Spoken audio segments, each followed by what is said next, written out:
ধরে বদর যুদ্ধের যেই 313 জন সাহাবী ছিলেন তাদের নাম ধরে যদি দোয়া করলে সাথে সাথে দোয়া কবুল হয়ে যায় রাসূল পাকের উম্মতের, তাহলে দেখেন। সুতরাং বদর যুদ্ধের মধ্যে সাহাবীর সংখ্যা ছিল, মুসলিমের সংখ্যা ছিল, ইসলামের পক্ষে যারা জিহাদ করেছেন, যুদ্ধ করেছেন, এরকম ব্যক্তি ছিল 313 জন রাসূল পাকের সাথে ছিল। এরপর কাফেরদের দলে ছিল 1000-এরও অধিক, 1000-এরও অধিক মানে 1000 থেকে বেশি। তাহলে কাফেররা বেশি ছিল, মুসলিমগণ কম ছিল, সাহাবায়ে কেরামগণ কম ছিল। বদর যুদ্ধটা এটা মদিনা শরীফ থেকে 80 মাইল দক্ষিণে এই স্থান, বদরের যে প্রান্তর এটা 80 মাইল দূরে। যারা গিয়েছেন তারা জানেন, দেখেছেন, যারা হজ করেছে, যারা বদর প্রান্তরে গিয়েছেন তারা জানেন সেটা। এটা হচ্ছে মদিনা শরীফ থেকে 80 মাইল দক্ষিণে বদরের প্রান্তর। এবং বদরের প্রান্তরে শাহাদাত বরণ করেছিলেন মুসলিমের মধ্যে, সাহাবীদের মধ্যে 14 জন সেখানে যুদ্ধের সময়ে কি করেছে, শাহাদাত বরণ করেছে। আর গুলো গাজী হয়ে ফিরে এসেছে, সবাই জান্নাতি। 313 জন যারা ছিলেন সকলেই জান্নাতি। যারা 14 জন শাহাদাত বরণ করেছেন ইসলামের জন্য তারাও জান্নাতি, এবং যারা গাজী হয়ে ফিরে এসেছেন তারাও জান্নাতি। এরপরে বদর যুদ্ধের মধ্যে উট এবং ঘোড়ার সংখ্যা ছিল মুসলিমের মধ্যে মোট 72টি, 70টি ছিল উট, ঘোড়া ছিল 2টি। এভাবে 72টি ওদের আরোহণের জন্য ছিল। এবং আর অসংখ্য কাফের এসেছিলেন তাদের সাথে যুদ্ধ করার জন্য। তা আমার আল্লাহ কোরআন কারীমের মধ্যে এই সম্পর্কে কোরআনের আয়াতে পাকের মধ্যে কিছু বর্ণনা করেছে। আমি যে আয়াতে কারীমা তেলাওয়াত করেছি এটা হচ্ছে সূরা আলে ইমরান, সূরা আলে ইমরানের 123 নম্বর আয়াত। এখানে আমার আল্লাহ বদর সম্পর্কে বর্ণনা করেছে, কত সুন্দর করে বর্ণনা করেছে। বিসমিল্লাহির রহমানির রহিম ওয়ালাকাদ নাসারাকুমুল্লাহু বিবদরিন ওয়া আনতুম আযিল্লাহ ফাত্তাকুল্লাহা লাআল্লাকুম তাশকুরুন। আমার আল্লাহ বলেন, হে আমার বান্দারা তোমরা শুনো, যারা আমার মাহবুব বান্দা রয়েছে তোমাদের জন্য আমি আল্লাহ ঘোষণা দিচ্ছি, আল্লাহ তোমাদেরকে বদরের যুদ্ধের মধ্যে আমি আল্লাহ তোমাদেরকে সাহায্য করেছি। জোরে বলুন সুবহানাল্লাহ। আমি আল্লাহ তোমাদেরকে, তোমরা যে এতগুলো কাফেরদের সাথে যুদ্ধ করেছিলে এটা মূলত আমি আল্লাহ তোমাদেরকে কি করেছি, সাহায্য করেছি। আমার আল্লাহ বলে তোমাদেরকে সাহায্য করেছেন, অবশ্যই আল্লাহ তোমাদেরকে সাহায্য করেছেন, আমি আল্লাহ তোমাদেরকে সাহায্য করেছি। অথচ তোমরা ছিলে হীনবল, তোমরা ছিলে দুর্বল, তোমাদের মধ্যে ছিল না অস্ত্র শস্ত্র, তোমাদের ছিল না কোনো মানুষ, তোমরা কমই ছিলে। কিন্তু তোমাদেরকে আমি আল্লাহ এত কাফেরদের মাঝেও জয় করেছি, এটা হচ্ছে আমি আল্লাহ নিজেই সাহায্য করেছি। সুবহানাল্লাহ। অতএব তোমরা আল্লাহকে ভয় করো, তোমরা আল্লাহকে ভয় করো। এখানেও কিছু মানুষ, এখানে 313 জন, এখানে ওদের ইমান যাতে মজবুত থাকে, ইমান যাতে আল্লাহ এবং আল্লাহ রসুলের প্রতি যাতে অনড় থাকে, দৃঢ় থাকে, সেই জন্য আমার আল্লাহ আরো বেশি তাগিদ দিচ্ছেন তোমরা আল্লাহকে ভয় করো। আশা করা যায় তোমরা শুকরগুজার করো। তোমরা যদি আমি আল্লাহকে ভয় করো তাহলে আমি আল্লাহর শুকরিয়া আদায় করা হবে। তোমাদের শুকরিয়া আমি আল্লাহ গ্রহণ করব, তোমাদেরকে আমি আল্লাহ জান্নাতি করে দেবো। সুবহানাল্লাহ। এটা হচ্ছে। এরপরে আলে ইমরান 126 নম্বর আয়াতের মধ্যে আমার আল্লাহ বলেন, ইদ তাকুলু লিল মুমিনিনা আলাইয়াকফিয়াকুম আইয়ুমিদ্দাকুম রাব্বুকুম বিসালাসাতি আলাফিন মিনাল মালাইকাতি মুনজালিন। আমার আল্লাহ বলেন, স্মরণ করো যখন তুমি মুমিনদেরকে বলেছিলে তোমাদের জন্য কি যথেষ্ট নয় যে তোমাদের রব তোমাদেরকে 3000 নাজিলকৃত ফেরেশতা দ্বারা সাহায্য করেছেন। জুড়ে বলুন সুবহানাল্লাহ। আমার আল্লাহ সেখানে যদিও কাফেরদের লোক 1000-এর অধিক কয়, কিন্তু আমার আল্লাহ ফেরেশতা নাজিল করেছেন 3000-এর অধিক। জুড়ে বলুন সুবহানাল্লাহ। 3000 পর্যন্ত আমার আল্লাহ বলে, আমি 3000 ফেরেশতা সেখানে কি করেছি? নাজিল করেছি। এখানে বলেছেন মিনাল মালাইকাতি মুনজালিন, অর্থাৎ মালাইকা যেখানে নাজিল করেছেন। আমার আল্লাহ বলেন রব্বুকুম বিসালাসাতি আলাফিন মিনাল মালাইকা, আমার আল্লাহর পক্ষ থেকে 3000 ফেরেশতা সেখানে নাজিল করেছে। তো ফেরেশতাদেরকে বলা হলো, হে ফেরেশতারা, তোমরা যাবে, কিন্তু তোমরা সহজে যুদ্ধ করবে না। তো কেননা ফেরেশতাদেরকে অর্ডার দেওয়া হলো, এই ফেরেশতারা তোমাদেরকে 3000 পাঠাচ্ছি, একমাত্র একটাই কারণ, আর কারণ হলো 3000 লাগে না, শুধুমাত্র একজন ফেরেশতাই যথেষ্ট হতো। কেননা যে লূত আলাইহিস সালামের কওমকে উল্টে দিয়েছিলেন, পুরো কওমকে যে উল্টে দিয়েছিলেন একজন ফেরেশতা হযরত জিবরাইল আলাইহিস সালাতু ওয়াস সালাম। বলুন সুবহানাল্লাহ। এই সারা বিশ্বকে যদি উল্টে দিতে হয় একজন ফেরেশতাই যথেষ্ট। এতগুলো ফেরেশতার প্রয়োজন হয় না, 3000 ফেরেশতার দরকার হয় না, একজন ফেরেশতা। কারণ খুব খেয়াল করবেন, হযরত জিবরাইল আলাইহিস সালামের 600 ডানা আছে, যেগুলো ছেড়ে দিলে একটা ছেড়ে দিলে এক আসমানে উঠে যায়, আরেকটা ছেড়ে দিলে আরেক আসমানে উঠে যায়। 600 ডানা ছেড়ে দেওয়ার মতো পৃথিবীর মধ্যে জায়গাও নেই।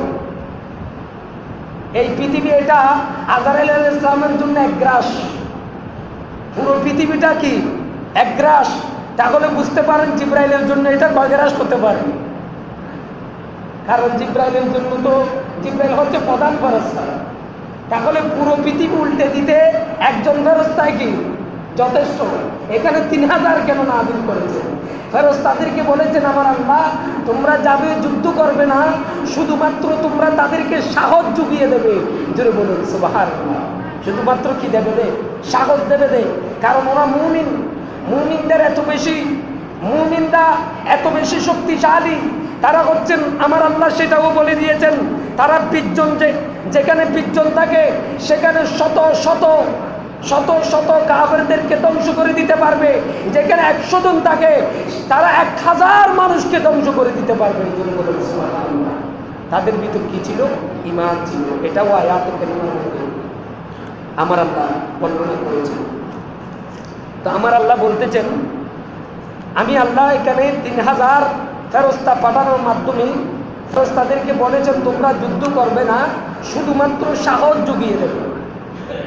যারা আমার পক্ষে রয়েছে, যারা আমি আল্লাহর পক্ষে রয়েছে, যারা ইসলামের পক্ষে রয়েছে, যারা রসুল পাকের পক্ষে রয়েছে, তাদেরকে তোমরা সাহস দিবে, তারাই যুদ্ধ করবে।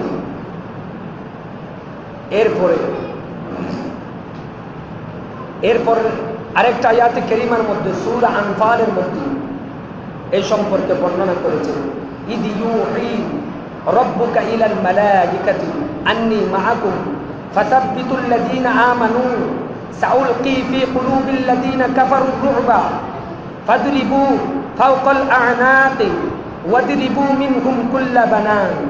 আমার আল্লাহ বলে, স্মরণ করো যখন তোমার রব ফেরেশতাদের প্রতি ওহী প্রেরণ করেছেন যে নিশ্চয় আমি তোমাদের সাথে আছি। আমার আল্লাহ বলে দিয়েছেন, এই বদরের যুদ্ধের সংখ্যাগণ, এই বদরের যুদ্ধের সাহাবীগণ, তোমরা শুনো, তোমাদের পক্ষে কাউকে লাগবে না, আমি আল্লাহ একজনই যথেষ্ট। জোরে বলুন সুবহানাল্লাহ। আমি আল্লাহ তোমাদের সাথে আছি। আল্লাহ যার সাথে আছেন তাদের কারো প্রয়োজন নাই। সেই জন্য আমার আল্লাহ মুসলমানদের ঈমানকে শক্ত করার জন্য এবং ইসলাম জয় করার জন্য আমার আল্লাহ নিজেই সেখানে কি দিয়েছেন? সাহস দিয়েছেন, এবং আমার রসুলকে বলেছেন তুমিও তাদেরকে সাহস দাও। আমার রসুল থেকে, আমাদের রসুল থেকে যুদ্ধ করতে হয় না, কিন্তু এগুলো সব শিক্ষা দিয়েছে। তারপর বলছে তোমরা তাদেরকে অনড় রাখো, অচিরেই আমি ভিতর ঢেলে দেব তাদের হৃদয়ে যারা কুফরি করেছে, কাফেরদের অন্তরে আমি ভয়ভীতি সৃষ্টি করে দেব, তারা যাতে তোমাদেরকে মানতে না পারে, তারা যাতে তোমাদেরকে আক্রমণ করতে না পারে, সেই তাদের অন্তরের ভিতর আমি ভয় ঢুকিয়ে দেব। এরপর বলছেন তোমরা আঘাত করো কানের উপরে। দেখেন আমার আল্লাহ কত মেহেরবান, ইসলামের পক্ষে যে আল্লাহ কত সহায় করেছেন, আল্লাহ যে কত ইসলামের পক্ষে, ইসলামকে কত পছন্দ করেছেন।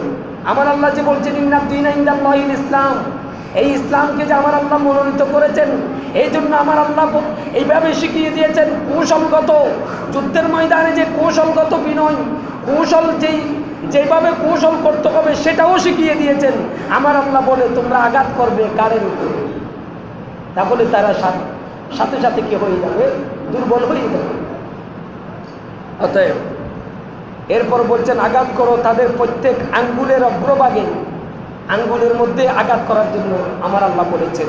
সূরা আনফাল 12 নম্বর আয়াত, আমি আয়াত থেকে বলতেছি শুধুমাত্র। এরপরে আরেকটা জিনিস তাফসীর কারকগণ এখানে যে বলছেন এই আয়াতে ফেরেশতাদেরকে দুটি দায়িত্ব অর্পণ করেছেন।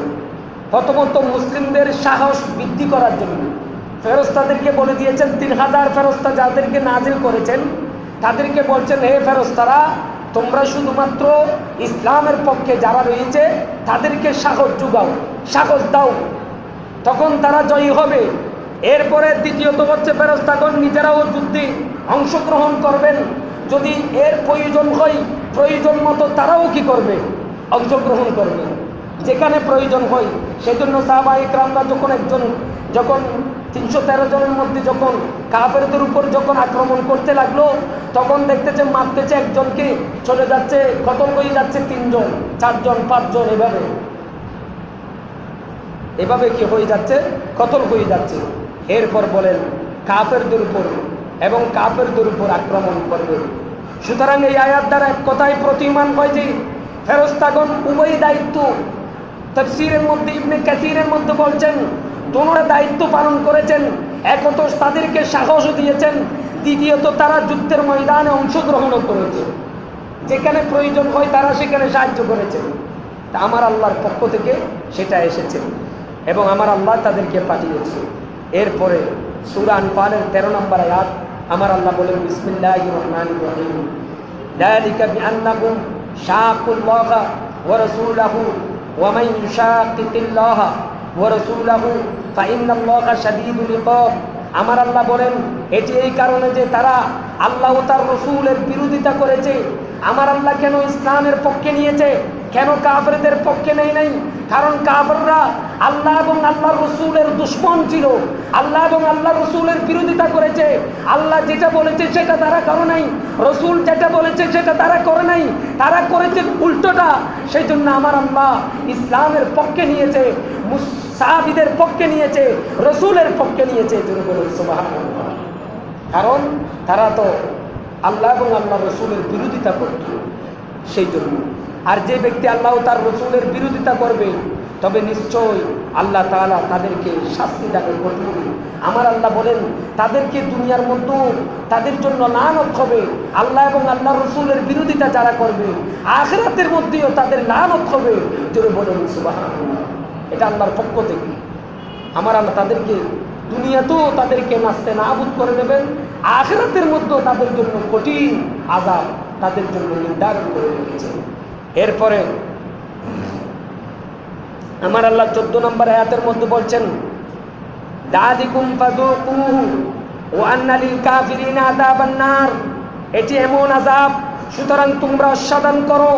আমার আল্লাহ বলেন এই কাফেররা, তোমরা যারা আমার রাসূলের বিরোধিতা করেছো, তোমরা যারা আমি আল্লাহর বিরোধিতা করেছো, তোমাদের জন্য এমন আযাব, অনন্তকাল তোমরা এই আযাব ভোগ করতে থাকবে। জোরে বলুন নাউযুবিল্লাহ। তাদের জন্য শুধু আযাব, আর নিশ্চয়ই কাফেরদের জন্য রয়েছে আগুনের আযাব। শুধু এখানে আযাব এটা শেষ হয় নাই, পৃথিবীর জমিনের মধ্যে যে তারা জাহান্নামে চলে গেছে, এই জাহান্নামের মধ্যে তাদের জন্য অনন্তকাল আগুনের আযাব রয়েছে, আগুনের মধ্যে তারা দাউ দাউ করে জ্বলতে থাকবে। জোরে বলেন নাউযুবিল্লাহ। তারা সবসময় দাউ দাউ করে জ্বলবে, কারণ তারা ইসলামের বিরোধিতা করেছে। সুতরাং ইসলামের পক্ষে আছেন আমার আল্লাহ, ইসলামের পক্ষে আমাদের থেকে থাকতে হবে। আল্লাহ যেভাবে বলেছেন, রাসূল যেভাবে বলেছেন, আমাদের জীবনকে সেভাবেই সাজাতে হবে, এর বাইরে সাজানো যাবে না। এরপরে আমার আল্লাহ এটাও শিখিয়ে দিয়েছেন। আমার আল্লাহ বলেন বিসমিল্লাহির রহমানির রহিম 15 নম্বর আয়াত ধারাবাহিকভাবে সূরা আল আনফালের মধ্যে। এখানে বলছেন ইয়া আইয়ুহাল্লাযীনা আমানু ইযা লাকীতুমুল্লাযীনা কাফারু সাহাফান ফালা তুওয়াল্লুহুমুল আদবার। আমার আল্লাহ বলে, হে মুমিনগণ, তোমরা যখন কাফিরদের মুখোমুখি হবে বিশাল বাহিনী নিয়ে, তখন তাদের থেকে পৃষ্ঠ প্রদর্শন করো না। কাফিররা যখন তোমাদের মুখোমুখি হয়ে যাবে, তোমরা পলায়ন করবে না, তোমরা যুদ্ধ করতে থাকবে, প্রয়োজনে তোমাদের জানকে কুরবান করে দেবে। তারপরও ইসলাম এই বদরের ময়দান থেকে, অর্থাৎ যুদ্ধের ময়দান থেকে পলায়ন করবে না। জোরে বলুন সুবহানাল্লাহ। কত বড় সাহস দিয়েছেন দেখেন, এটা আমার আল্লাহর পক্ষ থেকে দিয়েছেন। আমার আল্লাহ বলে, তোমরা তোমাদের মর্যাদা এটা আমি রেখেছি। তোমরা যারা 14 জন যারা শহীদ হয়েছ বদরের ময়দানে, তোমাদেরকে আমি অনন্তকাল সুখের একটা জায়গা তোমাদের জন্য নির্ধারণ করে রেখেছি। সুতরাং তোমরা ভয় পেও না। এবং যারা ওয়ালা তাকুনু লিমান ইউকতালু ফি সাবিলিল্লাহি আমওয়াত বাল আহইয়াউ ওয়ালাকিন লা তাশউরুন। আমার আল্লাহ বলে কোরআনুল কারীমের মধ্যে, যারা ইসলামের পক্ষে জিহাদ করে যারা শহীদ হয়েছে, যারা শাহাদাত বরণ করেছে, তারা বারবার মজা পাই, শাহাদাতের মধ্যে এত তাদের তৃপ্তি লাগে, তারা বলে আল্লাহ আমাকে আবার জীবন দাও, জিহাদের ময়দানে গিয়ে যুদ্ধ করে আমি আবার ইসলামের পক্ষে শাহাদাত বরণ করব। জোরে বলেন সুবহানাল্লাহ। তারা এরকম করতে থাকে। তারপর এখানে চারো ইমাম, ইমাম আবু হানিফা, ইমাম শাফি, ইমাম মালিকি, ইমাম হাম্বলি, তারা 4 জন একমত পোষণ করেছেন যে কোনো ব্যক্তি যদি যুদ্ধের ময়দান থেকে যদি পলায়ন করে, ইসলামের পক্ষে যুদ্ধ করতে গিয়েছে, সেই যদি পলায়ন করে, এই পলায়ন করাটা হারাম। এই আয়াত থেকে সেটা কি করেছেন তারা, ফাতহুল কাদিরের মধ্যে এটা রয়েছেন। ইমানদারদের জন্য এটা জায়েজ নয়। মুমিন যারা, এটা হচ্ছে মুনাফিকের কাজ, যারা যুদ্ধের ময়দান থেকে পলায়ন করে। আর ইন্নাল মুনাফিকিনা ফি দারকিল আসফালি মিনান নার, যারা মুনাফিক রয়েছে যুদ্ধের ময়দান থেকে যারা পলায়ন করবে, এরকম কতগুলো মুনাফিক ছিল, তাদের জন্য আমার আল্লাহ বলে দিয়েছেন তাদের স্থান হলো জাহান্নামের সর্বনিম্নস্তর, যেটা ওই স্থানের মধ্যে তাদের জায়গা। নাউযুবিল্লাহ। তাদের জন্য সেখানেই তাদের স্থান। এটা ফাতহুল কাদিরের মধ্যে আমার আল্লাহ বর্ণনা করেছেন। এরপর আমার আল্লাহ শুধু তাই নয়, কোরআনুল কারীমের মধ্যে অসংখ্য আয়াত এভাবে বর্ণনা করেছেন। আমার আল্লাহ বলে, এরপর আয়াতে কারীমের মধ্যে আমার আল্লাহ বলেন ওয়ামাই ইউওয়াল্লিহিম ইয়াউমাইদিন দুবুরাহু ইল্লা মুতাহাররিন ফালকিতালিন আও মুতাহাইয়িজান ইলা ফিআতিন ফাকাদ বাআ বিগদাবিন মিনাল্লাহি ওয়া মাওয়াহু জাহান্নাম ওয়া বিসাল মাসির। আমার আল্লাহ এই আয়াতে কারীমার মধ্যে বলেন, আর যে ব্যক্তি সেদিন তাদেরকে পৃষ্ঠ প্রদর্শন করবে, আমার আল্লাহ বলতেছেন হে সাহাবীদের মধ্যে যারা আছো, যারা ইসলামের পক্ষে যুদ্ধ করতে এসেছো, তাদের জন্য আমি ঘোষণা দিচ্ছি, তোমরা যদি যুদ্ধের ময়দান থেকে যদি পলায়ন করো, আমি আল্লাহ তোমাদেরকে গজব নিয়ে ফিরে আসবে। তোমরা গজবের মধ্যে থাকবে, তোমাদের উপর গজব নাযিল হতে থাকবে। সুতরাং তোমরা ফিরে আসবে না। এটা মানে সাহস জুগিয়ে দিয়েছেন, যাতে তারা মুনাফিকি তাদের ভিতর যদি কারো ভিতর যদি সন্দেহ পোষণ করে থাকে, আমরা কেন যুদ্ধ করব, আমরা কেন আমাদের জীবন দেব তাদের জন্য, তা আমরা পলায়ন করে আসবো। এই ধরনের কিছু কিছু মানুষ ইমান নচ্ছর করে, এই ধরনের কিছু মানুষ থাকে, গাছ সিবা গাছ যেরকম বাতাস আসলে যেরকম নড়াচড়া করে, এরকম ইমানও নড়াচড়া করে, এরকম কতগুলো মুসলমান থাকে। সুতরাং মুসলমানদের মন যাতে ইমানকে যাতে মজবুত করে, সেই জন্য আমার আল্লাহ আয়াতে কারিমা নাযিল করেছেন। তাদেরকে বলেছেন তবে যুদ্ধের জন্য কৌশলগত দিক থেকে যদি তখন ওই পলায়ন করা জায়েজ আছে। এটা যদি কৌশল হয়, এটা যদি হিকমত হয়, হেকমত মানি যুদ্ধের ময়দানে তার মনে করেন সে দুর্বল হয়ে গেছে, তো সে যদি কোনো কিছুর আড়াল হয়ে যায় অথবা তার দলের মধ্যে যদি চলে যাওয়ার পরে আরেকটু সাহস তার মধ্যে বৃদ্ধি পেল এবং সবাইকে নিয়ে সে আসলো, অথবা সেখান থেকে একটু স্থির থাকার কারণে কিছুক্ষণ বিরতি নেওয়ার কারণে তার ভিতর শক্তি চলে আসলো, ওই রকম অবস্থায় সে কি করতে পারবে? পলায়ন করতে পারবে। এটা কৌশলগত পরাজয় করার জন্য, যুদ্ধের যারা কাফেরদেরকে পরাজয় স্বীকার করার জন্য, পরাজয় করে দেওয়ার জন্য এগুলো কৌশলগত দিক থেকে কিছু কিছু বৈধ রয়েছে। এটা হচ্ছে যে তাদেরকে পলায়ন করার জন্য। যদি এই ধরনের নিয়ত থাকে, আমি কেন তাদের সাথে যুদ্ধ করবো ইসলামের পক্ষে, এরকম যদি নিয়ত থাকে তাহলে সেটা হারাম, তার জন্য জাহান্নাম। এরপর বলছেন দিক পরিবর্তন অথবা নিজ দলে আশ্রয় গ্রহণের জন্য হলে ভিন্ন কথা, এবং আবাস জাহান্নাম। যদি এটা ভিন্ন কথা বলেছেন, যদি তাদেরকে পরাজয়ের জন্য যদি কৌশলগত কিছু বের করে থাকে, তাদেরকে পরাজয় এভাবে করতে পারবে। আমি যদি সরে যাই অথবা আমি যদি আমার দলের সাথে চলে যাই, আমার একা পক্ষে সম্ভব নয়। আরেকটা হাদিসে পাকের মধ্যে এবং মুফাসসির কেরামগণ আরেকটা জিনিস বলেছেন, যুদ্ধের ময়দান থেকে কখন চলে আসা যাবে? যদি অধিক হয়ে যায়, দ্বিগুণ বেড়ে যায় মানুষ। কাফেররা যদি, আমরা যারা যুদ্ধের ময়দানে যারা গিয়েছি ইসলামের পক্ষে, তাদের থেকেও যদি দ্বিগুণের অধিক হয়ে যায় তখন চলে আসা যাবে। এই ধরনের কিছু মুফাসসির কেরামগণ ব্যাখ্যা করেছে। এরপর বলছেন আমার আল্লাহ পাক কোরআনুল কারীমের মধ্যে অসংখ্য আয়াত এভাবে বলেছেন। রাসূল পাক সাল্লাল্লাহু আলাইহি ওয়াসাল্লাম 7টি বিষয়কে মারাত্মক বলেছেন। তার মধ্যে একটা হচ্ছে যুদ্ধের ময়দান থেকে পলায়ন করা, যুদ্ধের ময়দান থেকে অর্থাৎ মুনাফিকি করা, এটা সবচেয়ে মারাত্মক। এটা রাসূল ঘৃণা করেন। ইসলামের পক্ষে যুদ্ধ করতে গিয়েছে, কিন্তু যুদ্ধের ময়দানে গিয়ে তারা কি করেছে? পলায়ন করেছে। এটা সবচেয়ে ঘৃণা করেন, কারণ এই কারণেই ইসলামের বিজয় আসবে না। এরপর এটা বুখারী এবং মুসলিমের মধ্যে রয়েছে। বুখারীর 2766 নম্বর হাদিস, মুসলিম শরীফের 89 নম্বর হাদিস। এরপর আমার আল্লাহ বলেন ফালাম তাকতুলুহুম ওয়ালাকিন্নাল্লাহা قتلهم وما رميت إذ رميت ولكن الله رمى وليبلي المؤمنين منه بلاء حسنا إن الله سميع عليم। আমার আল্লাহ বলে তোমরা তাদেরকে হত্যা করনি, যুদ্ধের ময়দানে তোমরা যারা হত্যা করেছো, যেমন দুইজন ছেলে ছিলেন যুদ্ধের ময়দানের মধ্যে, ছোট মাসুম বাচ্চা দুইজন ব্যক্তি ছিলেন। একজনের নাম হচ্ছে হযরত মুআজ রাদিয়াল্লাহু তাআলা, আরেকজনের নাম হচ্ছে হযরত মুআইজ রাদিয়াল্লাহু তাআলা। সবচেয়ে জাহেলি যুগের মধ্যে, রাসূল পাকের জামানার মধ্যে বড় কঠোর যিনি কাফির ছিলেন, ওনার নাম হচ্ছে আবু জাহেল। আপনারা নাম শুনেছেন।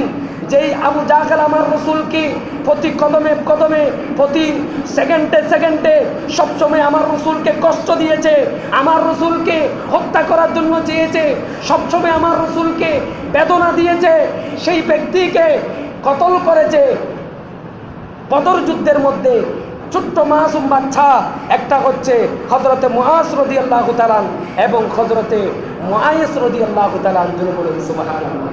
তারা জিজ্ঞেস করেছেন, যুদ্ধের ময়দানে সবাই যখন যুদ্ধ করতেছেন, এখন ছোট বাচ্চা মাসুম বাচ্চা তিনি গিয়ে বদরের ময়দানে একজন থেকে জিজ্ঞেস করতেছেন, তারা দুজন